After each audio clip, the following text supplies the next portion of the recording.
the Honda Fit EV. It's based on the Honda Fit, but it's 100% pure electric. Now the Honda Fit, it's a very practical, very economical car. But this car has a pure electric drivetrain, no gasoline at all. Now what really separates the Honda Fit EV from the other electrics in the market is it's extremely efficient. Even though it has a smaller battery pack than most electrics that are available now, it actually has a longer range. How does Honda do that?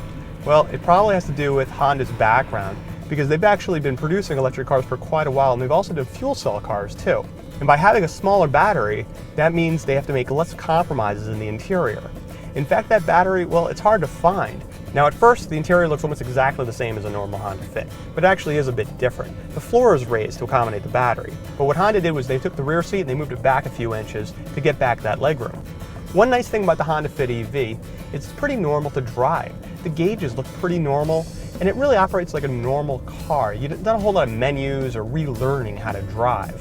I have about an 80-mile commute, and this is the first electric that I've actually ventured that trip with. And I made it, but I only had 4 miles left. Now, while the Honda EV has got a little bit more range than the other electrics, it still is the Achilles heel of this car and every electric. One of the things that does separate this car, though, is there's 3 modes. There's a sport mode, a normal mode, and an econ mode. And they really change the way the car drives quite a bit.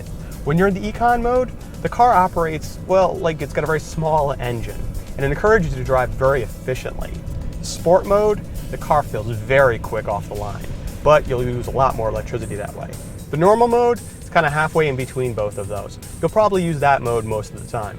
Now, if you think you might be interested in a Honda Fit EV, you may have to act fast. Honda's only going to make 1,100 of these in selected markets over the next 2 years. And they're going to be lease only. Honda's going to be actually taking data off of these cars and learning from them. So it's really more of a research experiment than a mass market car. I'm Jake Fisher with Consumer Reports.